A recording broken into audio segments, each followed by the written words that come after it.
Hello my dear students, welcome to our channel CBSE Booster. This is Nida Khan, your teacher, your mentor, your guide. So, आज कुछ start करने से पहले मैं कुछ आप लोगों से पूछना चाहती हूँ। क्या आप जानते हो कि किसी वाइट क्लॉथ पे अगर करी गिर जाए, फूड आइटम की जो करी होती है ना, वो अगर गिर जाए तो वो येलो स्टेन क्यों छोड़ती है? उसका कलर येलो क्यों हो जाता है क्लॉथ का? ठीक है, अब हमने उसको वॉश किया, मम्मी कहती है ना अरे फेंक दिया, ला उसको वॉश करती हूँ। अब वो उसे वॉश करती हैं, सोप से स्क्रब करती हैं, तो देखा होगा कि वो रेडिश ब्राउन में कन्वर्ट हो जाती है। ऐसा क्यों होता है? रेडिश ब्राउन में कन्वर्ट हो जाती है। अब जब हम उसको रिंस ऑफ करते हैं खूब सारे पानी से, विद प्लेंटी ऑफ वाटर, तो वो दोबारा से येलो हो जाता है। ऐसा क्यों होता है बताइए? यही सब जानने के लिए आज हम अपना केमिस्ट्री का चैप्टर 2 स्टार्ट करेंगे, एसिड बेसिस एंड सॉल्ट। जब आप इस चैप्टर को समझ लोगे, हम लोग डिस्कस कर लेंगे, सारे पॉइंट्स आपको अच्छे से क्लियर हो जाएंगे, then you will be able to answer this questions which I have asked. तब आप इन सवाल क्वेश्चंस का आंसर दे पाओगे इसको समझने के लिए। So let's begin our chapter. सबसे पहले हम एसिड बेसिस एंड सॉल्ट्स में एसिड्स और बेसिस की कुछ फिजिकल प्रॉपर्टीज के बारे में जानेंगे। फिजिकल वर्ड मैंने आपको पहले ही बता रखा है, जो भी बाहर की प्रॉपर्टीज उसकी बताए। ठीक है, सबसे पहले एसिड की बात करते हैं। एसिड हमारा क्या होता है? एसिड हमारा सॉर होता है टेस्ट में। सॉर आप जानते ही हो ना, खट्टा। सेकेंड, ये क्या करता है हमारा? ये H+ आयंस या H3O+ आयंस प्रोड्यूस करता है। आपने मोस्टली H+ आयन देखा होगा लिखा हुआ, बट हमें H3O+ पे भी स्ट्रेस देना है, क्योंकि H3O+ जो है हमारा, वो क्या है? हमारा H+ इंडिपेंडेंट स्टेट में एग्जिस्ट नहीं कर पाता है, क्योंकि ये सिंपल क्या है, ये एक पॉजिटिव, ये प्रोटॉन है हाइड्रोजन का। ये इंडिपेंडेंट स्टेट में एग्जिस्ट नहीं कर सकता है, जिसके लिए ये आपके अटैच हो जाता है वाटर मॉलिक्यूल से जाके H+ प्लस H2O मिलके H3O फॉर्म कर देता है। इसको हम बोलते हैं हाइड्रोनियम आयन। क्या बोलते हैं हम? Hydronium ion. तो ये आपके क्या करते हैं? एक्वस सोल्यूशन में H+ या H3O+ आयन्स प्रोड्यूस करते हैं। कौन? एसिड्स। और एक बात और ध्यान रखनी है आपको कि ये करोसिव होते हैं नेचर में। कैसे होते हैं? करोसिव। ठीक है, जलन टाइप की करते हैं पैदा। कहते हैं ना कोई एसिड ऐसे मत छुओ आप, इस अजीब सी आपको एक स्टिंगिंग सी फीलिंग आती है, तो ये करोसिव नेचर की होती हैं। दूसरा, इनका pH जो होता है वो <7 होता है। pH के बारे में हम आगे डिस्कस करेंगे कि pH होता क्या है। अभी फिलहाल आप इतना समझिए कि इनका pH जो होता है वो 7 से नीचे होता है। ठीक है, उसके बाद ये क्या करते हैं? ये आपका टर्न कर देते हैं ब्लू लिटमस को रेड। क्या करते हैं? ब्लू लिटमस को रेड में टर्न कर देते हैं। ब्लू लिटमस रेड का मतलब क्या है? लिटमस क्या होता है? लिटमस आपकी क्या होती है? एक डाई होती है। वो आपको कहाँ से ऑब्टेन होती है? लिटमस हमें ऑब्टेन होती है, हमारे लाइकेन होते हैं। लाइकेन के नाम सुने हैं आपने? लाइकेन क्या होता है? लाइकेन हमारा बेसिकली होता है फंजाई प्लस एल्गे, इन दोनों का कॉम्बिनेशन जो होता है हमारा, ये लाइकेन कहलाता है। ठीक है, तो ये जो होते हैं आपके, इससे हमें ऑब्टेन होता है। इनको लिया जाता है, इनको क्रश किया जाता है और इनको मिक्स करा जाता है सोल्यूशन में। मिक्स होने के बाद जो हमें ऑब्टेन होती है वो डाई होती है और ये पर्पल कलर की होती है। तो इसी से हमने अपनी कहते हैं नहीं, उसके लिए एक इजीनेस के लिए एक हमने इसके पेपर्स रेडी कर लिए हैं। तो वो क्या होता है, जब हम उन पेपर को यूज़ करते हैं, अगर ब्लू लिटमस में हमने एसिड डाला तो वो रेड टर्न कर जाएगा। ठीक है, इसके एग्जाम्पल हमारे हैं क्या क्या? जैसे आपके hydrochloric acid, sulphuric acid, CH3COOH, acetic acid, ये सब आपके एसिड के एग्जाम्पल हैं। चलिए अब बेसिस पर आते हैं। बेसिस का क्या है हमारा? जैसे ये हमारे सॉर होते हैं टेस्ट में, ये हमारे बिटर होते हैं टेस्ट में। बिटर मीन्स, बिटर सुना है ना, करेला, कड़वा, वही, ये कड़वे होते हैं टेस्ट में। फिर ये क्या करते हैं? जैसे ये आपके हाइड्रोनियम आयन प्रोड्यूस करते हैं और ये आपके क्या करते हैं? OH- आयन्स प्रोड्यूस करते हैं। ठीक है, सोल्यूशन में जब ये डाला जाता है तो ये आपके OH- आयन्स प्रोड्यूस करते हैं वाटर के साथ। इसका pH जो होता है ये <7 होता है और अप टू कहाँ तक जाता है? 14 तक जाता है। ये इसकी रेंज है, आपके एनसीईआरटी में गिवन है। ठीक है, तो अप टू 14 तक 7 से लेके आपके बेसिस होते हैं। ये कैसे होते हैं, ये स्लिपरी होते हैं इन टच। स्लिपरी का मीनिंग ये है कि जैसे सोपी टच होता है इनका, आप इन्हें करोगे तो जैसे सोप से फीलिंग आती है, फोमी फोमी सी, ऐसी ही इनसे फील होता है हमें। ये क्या करते हैं, जैसे ये आपके ब्लू लिटमस पेपर को अगर आप एसिड में डालेंगे तो वो रेड हो जाएगा, और इसका क्या है, ये रेड लिटमस पेपर को ब्लू में कन्वर्ट कर देता है जब हम उसमें बेस ऐड करते हैं। ठीक है, ये इसके जस्ट ऑपोजिट है। इसके एग्जाम्पल्स हैं हमारे sodium hydroxide, potassium hydroxide, magnesium hydroxide और काफी। ओके, आई होप आपको ये समझ में आया। चलिए अब नेक्स्ट टॉपिक पर चलते हैं। ओके, अब हम लोगों ने समझ ली फिजिकल प्रॉपर्टीज क्या थी एसिड एंड बेस की। अब हम समझेंगे कि किस टाइप के एसिड्स और बेसिस होते हैं। बेसिकली सबसे पहले हम जानेंगे एसिड के बारे में। एसिड हमारे जनरली 2 टाइप्स के होते हैं, और भी होते हैं, अभी फिलहाल हम समझेंगे स्ट्रॉन्ग एसिड और वीक एसिड। कैसे होते हैं स्ट्रॉन्ग एंड वीक, ऐसे वर्ड इन्हें क्यों दिया गया है। स्ट्रॉन्ग एसिड वो होते हैं, हमने क्या बताया था, एसिड वो होते हैं जो वाटर में कंप्लीटली डिसोसिएट होकर अपने सारे H+ आयंस दे देते हैं। बट क्या सारे देते हैं, नहीं। ऐसे एसिड जो भर भर के अपने H+ ions, hydronium ions water में रिलीज करते हैं, जो बहुत मन से खुशी से दे देते हैं, पूरी तरह से टूट जाते हैं, वो आपके कहलाते हैं स्ट्रॉन्ग एसिड्स। ठीक है, क्या समझा हमने।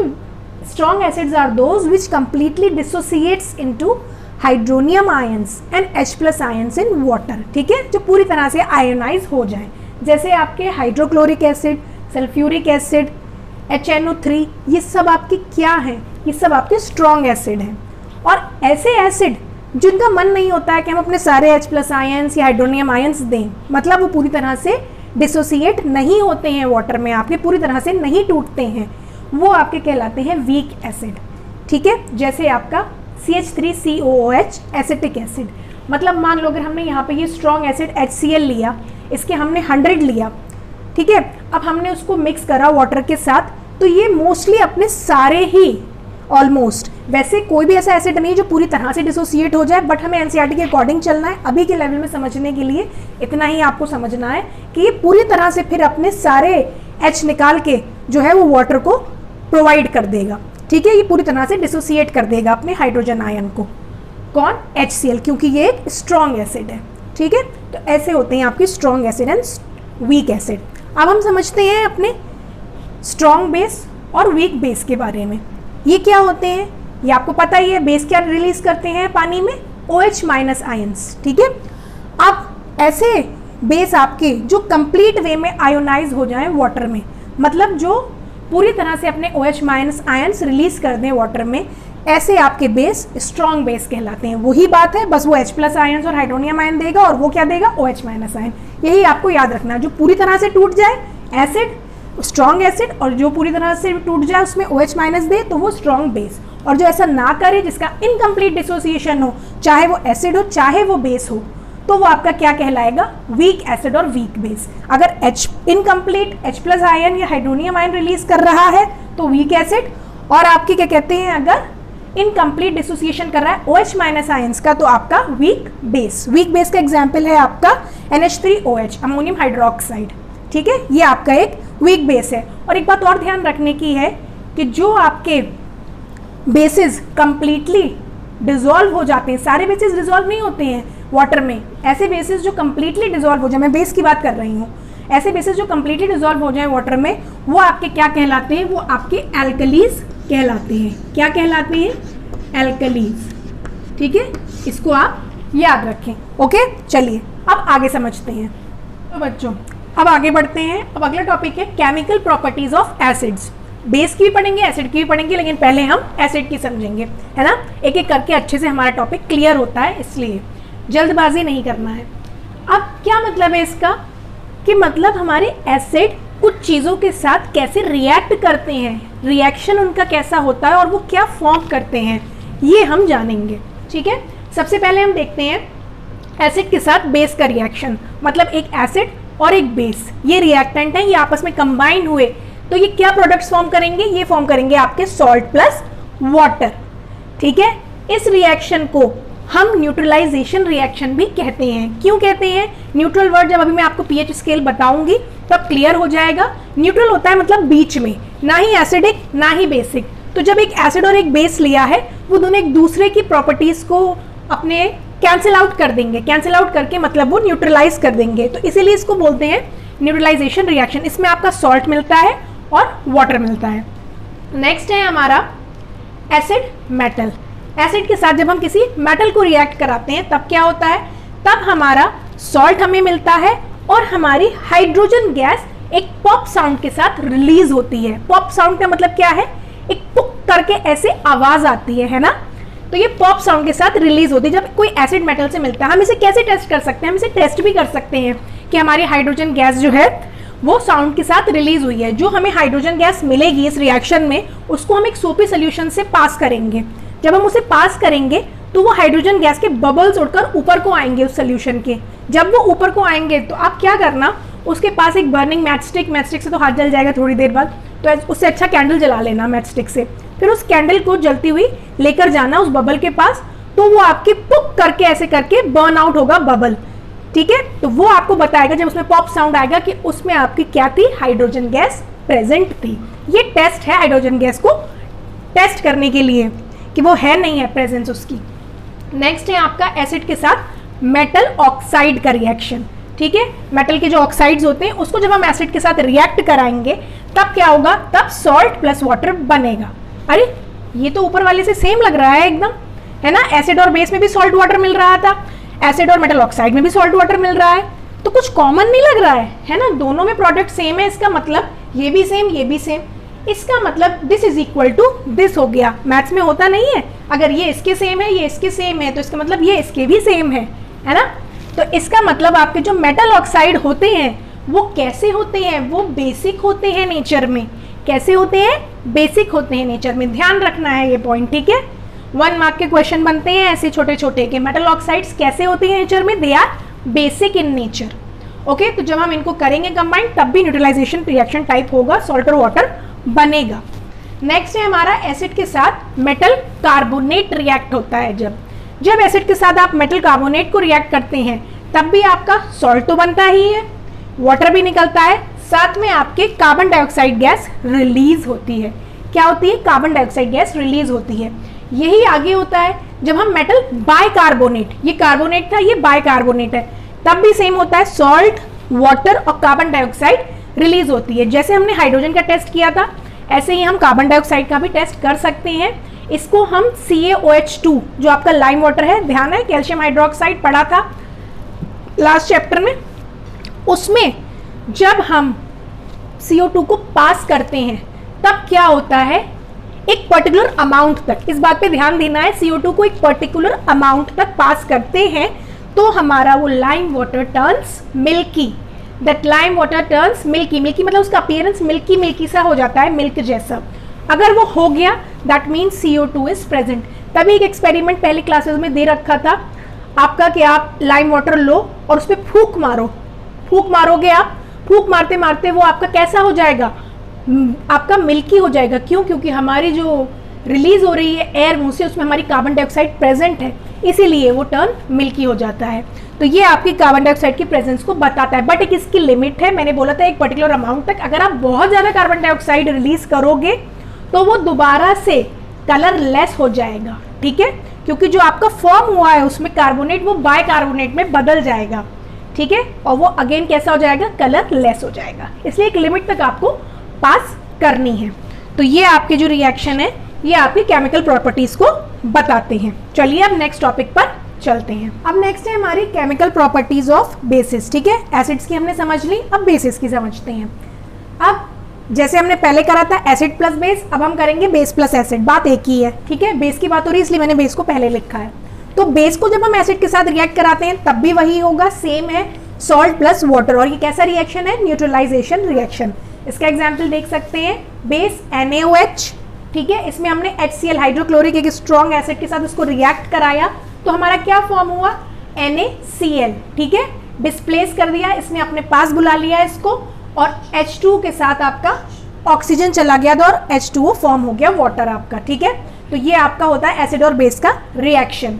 नेक्स्ट है बेस को जब हम मेटल के साथ रिएक्ट कराएं, जब हम बेस को मेटल के साथ रिएक्ट कराएंगे, ट्वाइस NaOH हमने लिया और इसको हमने जिंक के साथ रिएक्ट कराया तो हमारा क्या फॉर्म होगा, सोडियम जिंकेट, क्या फॉर्म होगा, सोडियम जिंकेट Na2ZNO2, और हमारी हाइड्रोजन गैस रिलीज हो जाएगी। जैसे पहले बताया था वैसे ही, और वैसे ही हम इस हाइड्रोजन गैस को टेस्ट कर सकते हैं जैसे मैंने आपको बताया था, ये पॉप साउंड के साथ निकलती है।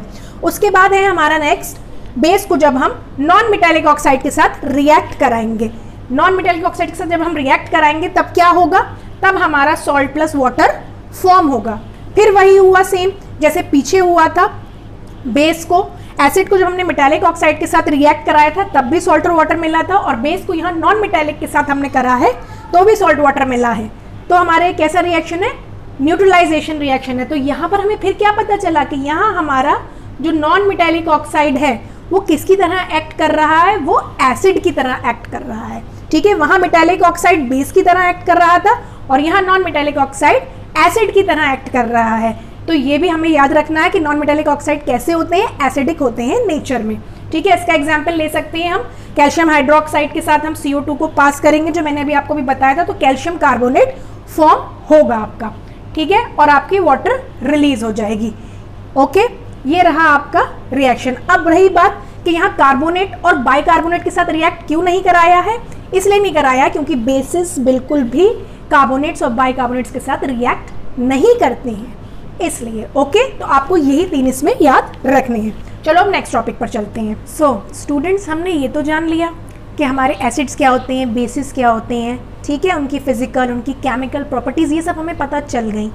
हमने ये भी देख लिया कि इंडिकेटर्स के थ्रू हमारा वो पता चलेगा हमें कि ये एसिडिक है या बेसिक है। ठीक है, बट वो कितना एसिडिक है, कितना बेसिक है, मतलब उसकी स्ट्रेंथ क्या है, ठीक है, कि वो स्ट्रॉन्ग है या वो वीक है, ये सब हमें कैसे पता चलेगा।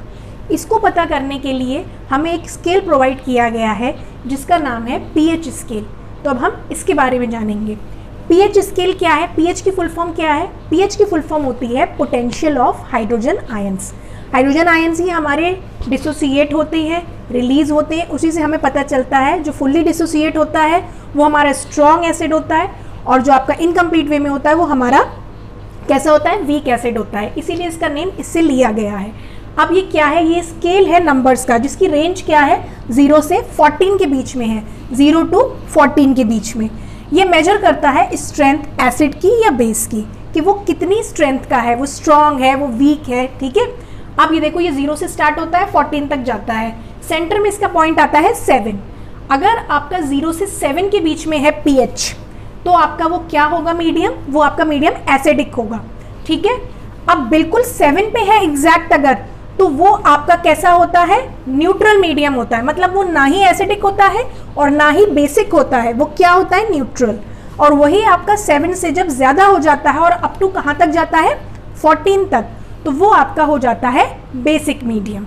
समझ में आया, लेस देन 7 pH तो आपका acidic, pH more than 7 up to 14 that is basic, और पूरा आपका pH is equal to 7 that is neutral. ठीक है, इसमें क्या है, जो जितना 0 के करीब होगा, 1 2, जो जितना इधर होगा वो उतना ही ज़्यादा स्ट्रॉन्ग एसिड होगा, क्योंकि वो ज़्यादा हाइड्रोजन आयंस में डिसोसिएट होगा, निकालेगा, रिलीज करेगा ज़्यादा हाइड्रोजन आयंस। और जैसे जैसे आप बढ़ते चले जाओगे ये आपके वीक एसिड्स होते चले जाएंगे। तो यहाँ आपके जो एसिड्स हैं वो कैसे हैं, ये हैं आपके स्ट्रॉन्ग एसिड्स, और यहाँ आपके होते चले जाएंगे वीक एसिड्स इधर आते आते।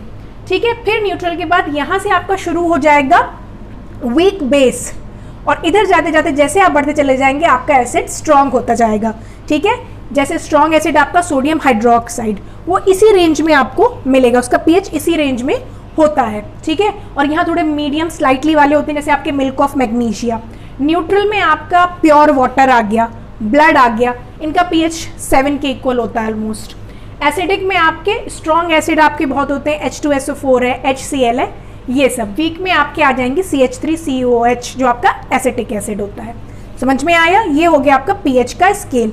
इसमें आपको ये बात याद रखनी है कि ये जो pH होता है आपका, ये किसके, हाइड्रोजन आयन के इन्वर्सली प्रोपोर्शनल होता है, हाइड्रोजन आयंस के। क्या मतलब, अगर pH लेवल ज़्यादा है, pH की वैल्यू ज़्यादा है, तो हाइड्रोजन आयंस मतलब कम रिलीज हुए हैं, तभी pH की वैल्यू आपकी ज़्यादा होगी, इन्वर्स रिलेशन है। ठीक है, अब हमें ये पता चल गया। इसके लिए आपकी बुक में एनसीईआरटी में कलरफुल वो दिया है जिसको हम बोलते हैं यूनिवर्सल इंडिकेटर्स, ठीक है। उसमें आपका जो है आप लेफ्ट से स्टार्ट करिए, जैसे आपने बचपन में पढ़ा होगा रेनबो, रेनबो के कलर्स याद करने का तरीका होता था, बताया होगा आपको किसी ने कि उसको ऐसे याद करो रेनबो के कलर को विबग्योर, विबग्योर की फॉर्म में, याद है ना, violet, indigo, blue, green, yellow, orange, red. But आपको उसमें क्या करना है, वो जो आपका स्केल गिवन होगा कलरफुल वाला, उसमें आपको इसको विबग्योर को उल्टा कर देना है, ठीक है। उल्टा मतलब इधर से लिखना विबग्योर लाइक दिस, ठीक है।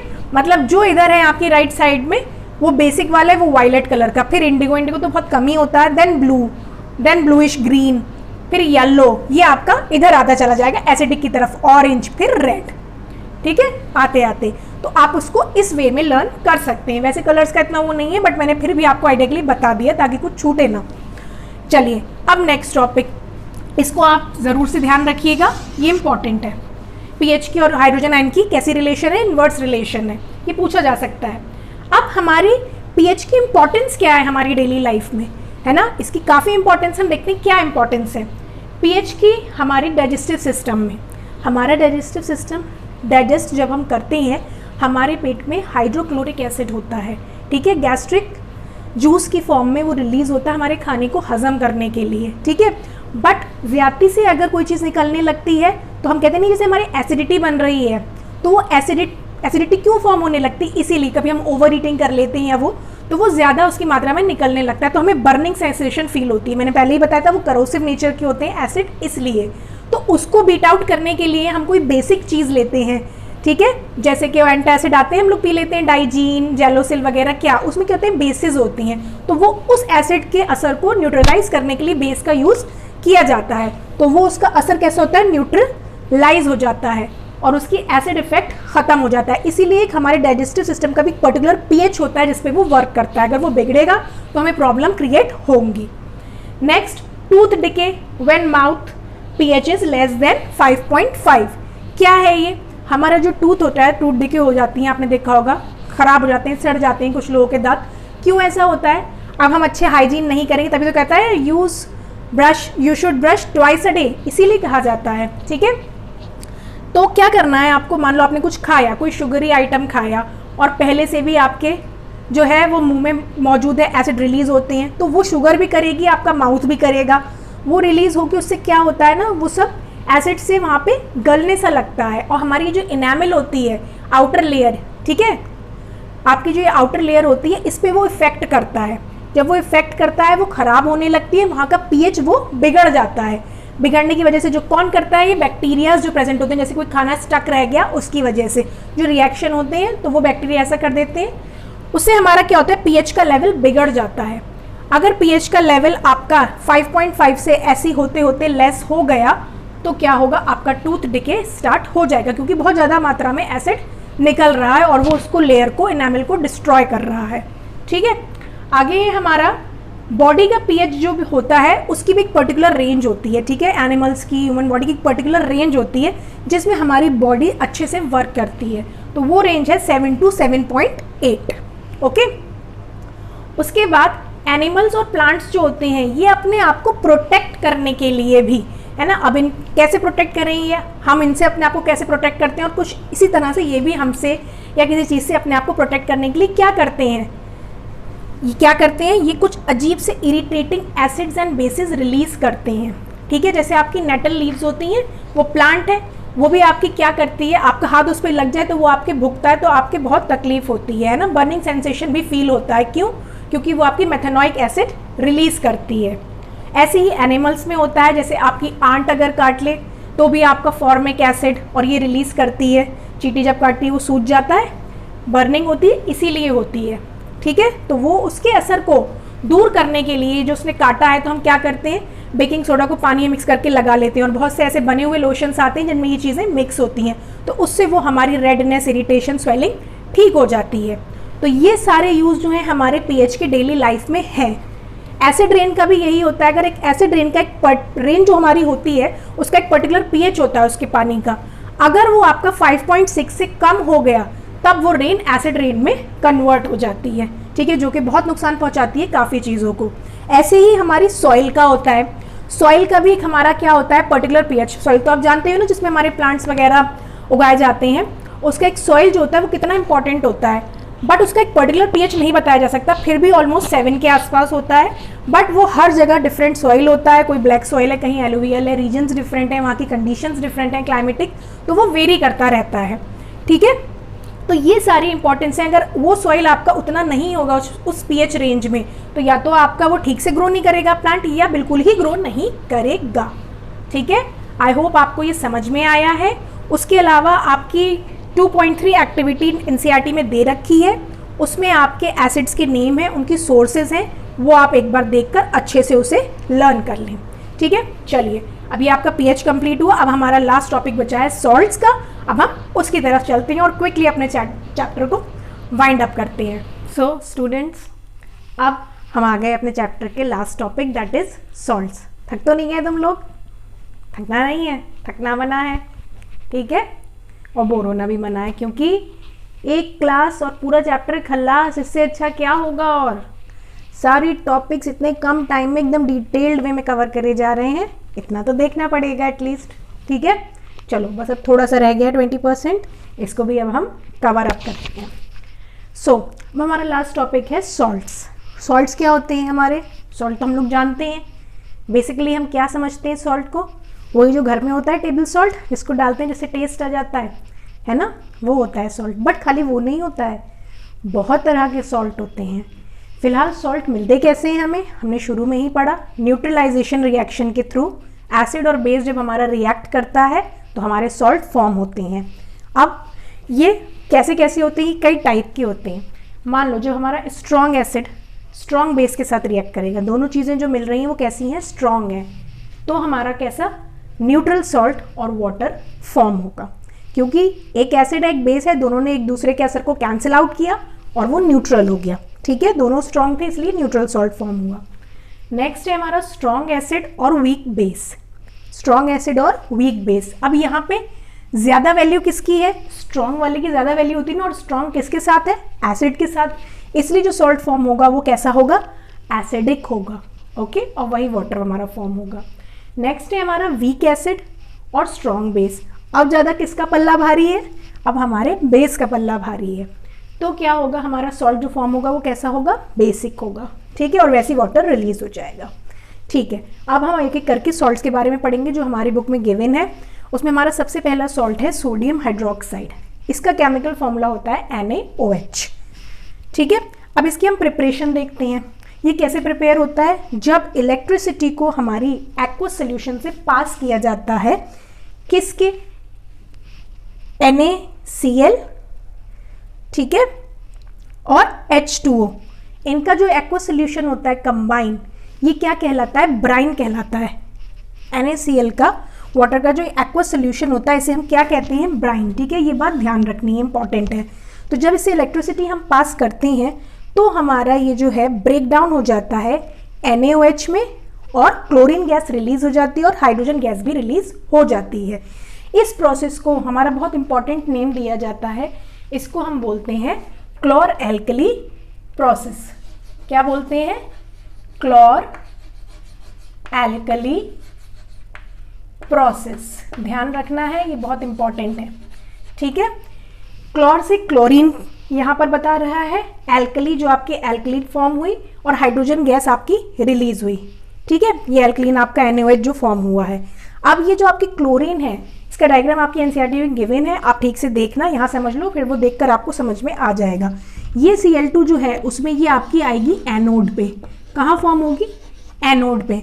एनोड पे क्यों फॉर्म होगी, ये आपकी नेगेटिव है तो इसीलिए ये पॉजिटिव की तरफ भागेगी, क्योंकि हमें पता है ना कि ऑपोजिट आयंस अट्रैक्ट करते हैं। ये नेगेटिव है तो ये पॉजिटिव एनोड की तरफ जाएगी, ये वहाँ फॉर्म होगी। और हाइड्रोजन हमारी जो है वो हमारी कहाँ फॉर्म होगी, ये हमारी पॉजिटिवली चार्ज है तो ये हमारी कैथोड की तरफ जाएगी। ठीक है, नेगेटिव वाले की तरफ। ओके, थोड़ा सा ऐसा हो गया, समझ लेना। तो ये हमारा कैथोड की तरफ जाएगी, क्योंकि ये आपकी पॉजिटिवली चार्ज है तो ये नेगेटिव की तरफ जाएगी। ये है आपका क्लोर एल्कली प्रोसेस। समझ में आया अच्छे से, ये इसका आपको केमिकल नेम भी पता चल गया, फॉर्मूला भी, प्रिपरेशन कैसे होती है वो भी। अब इसका यूज़ समझते हैं। यूज़ इसका किस पे करा जाता है? इसका यूज़ आपका सोप्स, डिटर्जेंट्स, इनकी मैन्युफैक्चरिंग में किया जाता है, पेपर मैन्युफैक्चरिंग में किया जाता है, ऐसे बहुत सारे यूजेस हैं इसके, ठीक है। तो अब ये हमारा कंप्लीट हुआ और इसका नेम आपको याद रखना है, this is called chlor alkali process. चलिए अब नेक्स्ट सॉल्ट की तरफ चलते हैं स्टूडेंट्स। हमारा नेक्स्ट सॉल्ट कौन सा है? नेक्स्ट सॉल्ट है हमारा ब्लीचिंग पाउडर। सोडियम हाइड्रोक्साइड समझ लिया, अब नेक्स्ट समझते हैं। ब्लीचिंग पाउडर का हमारा केमिकल फॉर्मूला है CaOCl2, ठीक है। ये कैसे प्रिपेयर होता है? ये हमारा प्रिपेयर होता है जब हम अपनी ड्राई स्लैग लाइम, जो CaOH2 होता है, कैल्शियम हाइड्रोक्साइड, इसके बारे में हम पहले पढ़ चुके हैं, इसमें हम क्लोरीन गैस पास करते हैं। अभी तो क्लोरीन गैस मिली थी हमें क्लोर एल्कली में, अब इसमें हम क्लोरीन गैस का एक्शन कराते हैं CaOH2 पे, तो हमारा ये CaOCl2 ब्लीचिंग पाउडर ऑब्टेन होता है और हमारा वाटर भी रिलीज होता है, ठीक है। अब ये तो हो गया इसकी फॉर्मूला, उसकी प्रिपरेशन। अब इसके कुछ यूजेस होते हैं, जैसे हमारे सोडियम हाइड्रोक्साइड के थे, ऐसे इसके भी हैं। इसका नाम ही है ब्लीचिंग, तो ब्लीचिंग से पहले तो ये ब्लीचिंग में काम आता है। कैसी ब्लीचिंग में? टेक्सटाइल इंडस्ट्री में ये काम आता है, कॉटन और लिनन जो होते हैं उनको ब्लीच करने के लिए, ठीक है। उसके बाद ये हमारी और किसे ब्लीच करने के लिए काम आता है? ये हमारी वुड पल्प को ब्लीच करने के लिए, किसमें? पेपर फैक्ट्रीज जो होती हैं हमारी, उसमें वुड पल्प को ब्लीच करने में मदद करता है। फिर हमारे जो वॉश्ड क्लॉथ्स होते हैं, धुले हुए कपड़े, उनको ब्लीच करने में मदद करता है, कहाँ? लॉन्ड्री में, ठीक है। उसके अलावा ये डिसइंफेक्टेंट का काम करता है, सब जानते हैं। डिसइंफेक्टेंट हमारे पानी में डाले जाते हैं जिससे हमारे जर्म्स किल हो जाते हैं, तो ये उसका भी काम करता है। उसके अलावा हमारा ये एक ऑक्सीडाइजिंग एजेंट भी है, जो बहुत सारी केमिकल फैक्ट्रीज में इसका यूज होता है। Okay, now move on to the next salt. So let's discuss about our next salt. अब कौन सा है? Baking soda. नाम से ही पता चल रहा है ना, बेक करने में काम आता होगा। बेकिंग सोडा, इसका केमिकल फॉर्मूला है NaHCO3, सोडियम हाइड्रोजन कार्बोनेट। ये कैसे प्रिपेयर होता है? जब हम सोडियम क्लोराइड में H2O और CO2 गैस पास करते हैं और अमोनिया भी पास करते हैं, ये सब हमारी कंबाइन होकर क्या रिएक्ट करके फॉर्म करती हैं? NH4Cl, अमोनियम क्लोराइड, और NaHCO3, सोडियम हाइड्रोजन कार्बोनेट, जो कि हमारा क्या है? Baking soda. ऐसे मिलता है हमें, ऐसे इसकी प्रिपरेशन होती है, ठीक है। अब हमने बताया इसका नाम है बेकिंग, तो ऑब्वियसली ये बेकिंग में काम आता है। अब कोई भी चीज़ जब हम बेक करते हैं, बेक करने का मतलब क्या हुआ? तो उसको हीट दी जाएगी ना, पकाया जाएगा, बनाया जाएगा, तो हीट तो मिलेगी ना उसे। तो जब हम उसमें हीट देते हैं, हीट का ये सिंबल है, मैंने आपको बताया था, तो क्या होता है आपका ये बेकिंग सोडा जो है ये ब्रेक हो जाता है Na2CO3 सोडियम कार्बोनेट में, वाटर और कार्बन डाइऑक्साइड गैस रिलीज हो जाती है। इसीलिए जब भी हमारे केक्स वगैरह में ये यूज़ होता है, बनता है, तो वो हमारे एकदम फ्लफी से स्पंजी, एकदम सॉफ्ट बनते हैं। किसकी वजह से? क्योंकि हीट से उसमें से जो कार्बन डाइऑक्साइड रिलीज होती है वो इनको फ्लफी सा कर देती है, ठीक है, तभी खाने में उनमें मज़ा आता है। ओके, अब ये हो गया हमारा इसका बेकिंग सोडा का। और इसके यूज़ क्या होते हैं? इसके यूज़ ऑब्वियसली बेकिंग में यूज़ होता है ये। और इससे क्या करते हैं हम? बेकिंग पाउडर बनाते हैं। डायरेक्टली ये यूज़ नहीं होता, थोड़ा सा इसका जो है ना टेस्ट अच्छा नहीं होता, बिटर होता है, ऑब्वियसली बेस है जब, तो इसको हम क्या करते हैं? इससे बेकिंग पाउडर बना लेते हैं, उसको हम यूज़ करते हैं। इसमें क्या होता है, जो हमारा ये बेकिंग सोडा है, इसमें हम थोड़ा अमाउंट किसी एडिबल एसिड का डालते हैं, जैसे कि आपका टार्टरिक एसिड, तो ये बेकिंग पाउडर में कन्वर्ट हो जाता है, तो बेकिंग पाउडर बनाने में काम आता है। फिर ये एंटासिड्स में भी यूज़ होता है। एंटासिड क्या होते हैं? अभी बताया था मैंने आपको, जो आपकी एसिडिटी वगैरह बनती तब आप पीते हैं, बेसिक होते हैं वो नेचर में, वो आपकी एसिड के साथ मिलकर न्यूट्रलाइज कर देते हैं, आपको एसिडिटी होना बंद हो जाती है। इसीलिए ये एंटासिड की तरह भी काम करता है, क्योंकि ये बेसिक होता है नेचर में, एसिड को ख़त्म कर देता है। और उसके अलावा ये सोडा एसिड फायर एक्सटिंग्विशर्स, इनमें भी यूज़ होता है। सोडा एसिड फायर एक्सटिंग्विशर क्या होते हैं? बस इतना लिखा छोड़ दिया, लेकिन मैं आपको बताना चाहती हूँ फिर भी। जो फायर एक्सटिंग्विशर्स होते हैं, कहीं आग लग जाती है, वो नॉब दबाते हैं, उससे बुझ जाती है, तो उसमें ये गैस के फॉर्म में डला हुआ होता है। ये किसके साथ मिला हुआ होता है? H2SO4 के साथ मिला हुआ होता है। ये दोनों कंबाइन करते हैं आपके, तब उसमें से फॉर्म होके एक प्रोडक्ट आपकी क्या रिलीज होती है? CO2 रिलीज होती है, जब आपका ये H2SO4 और ये आपका कंबाइन करता है बेकिंग सोडा तब ये आपकी CO2 रिलीज होती है। तो उस CO2 से क्या होता है, आपका ऑक्सीजन की सप्लाई कट हो। सो वो जो हमारी कार्बन डाइऑक्साइड गैस रिलीज होती है, वो हमारी ऑक्सीजन की सप्लाई को कट कर देती है, जिसकी वजह से हमारी आग बुझ जाती है। आपको पता ही है, आग बिना ऑक्सीजन के जल नहीं सकती, ये मैंने प्रीवियस क्लासेस में बताया था। अब आते हैं नेक्स्ट सॉल्ट पे। नेक्स्ट है हमारा वॉशिंग सोडा। वॉशिंग सोडा का हमारा केमिकल फॉर्मूला है Na2CO3 × 10H2O। ये आपका कैसे प्रिपेयर होता है? ये होता है आपका Na2CO3 सोडियम कार्बोनेट में जब हम 10 मॉलिक्यूल्स वाटर के ऐड करते हैं तब ये हमारा Na2CO3 इंटू 10H2O ये इसमें कंबाइन हो जाता है हमारा किसके साथ? वाटर हमारा Na2CO3 के साथ। और ये जो पॉइंट है ये बताता है कि ये बॉन्ड जो है ये काफ़ी वीक है, ठीक है, ये वीक बॉन्ड होता है, ये ऐसे फॉर्म होता है। अब आ गए इसके यूजेस की बारी।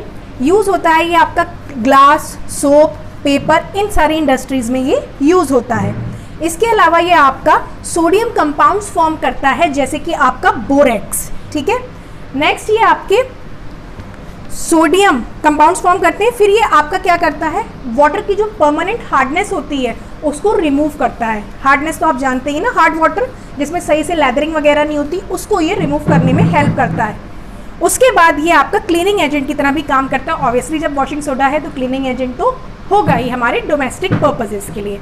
ओके, अब नेक्स्ट चलते हैं हमारा बिल्कुल last topic plaster of Paris की तरफ। स्टूडेंट्स, हमारा लास्ट सॉल्ट है प्लास्टर ऑफ पेरिस, जो होता है calcium sulphate hemihydrate. Hemi means half, यहाँ हाफ है इसलिए हमने हेमी बोला है। ये कैसे बनता है? जब हम जिप्सम जो कि हमारा कैल्शियम सल्फेट डाइहाइड्रेट है उसको हम 100 डिग्री सेल्सियस पे हीट करते हैं तो हमें आपका POP मिल जाता है और 1.5 मॉलिक्यूल वाटर का निकल जाता है, ठीक है। ये बहुत रिवर्सिबल रिएक्शन है, दोबारा जल्दी से ये मॉइस्चर के, ये वाटर के कंबाइन होके दोबारा से जिप्सम फॉर्म कर लेता है, ठीक है। अब इसके यूजेस देखते हैं। ये हम टॉयज बनाने में काम आता है, फॉल सीलिंग बनाने में, घर में POP होती है डिजाइनिंग, उसमें काम आता है। फ्रैक्चर्ड बोन्स को हील करने में काम आता है क्योंकि दोबारा से जिप्सम बन जाता है। सर्फेसिस को स्मूथ करने में काम आता है और डेकोरेशन पर्पज से काम आता है। That's it, chapter is complete. I hope आपको अच्छा लगा तो लाइक करें, शेयर करें, सब्सक्राइब करें। बहुत मेहनत लगती है ऐसी वीडियो को बनाने में। ओके चिल्ड्रंस, सो मिलते हैं नेक्स्ट सेशन में 3rd चैप्टर के साथ। टिल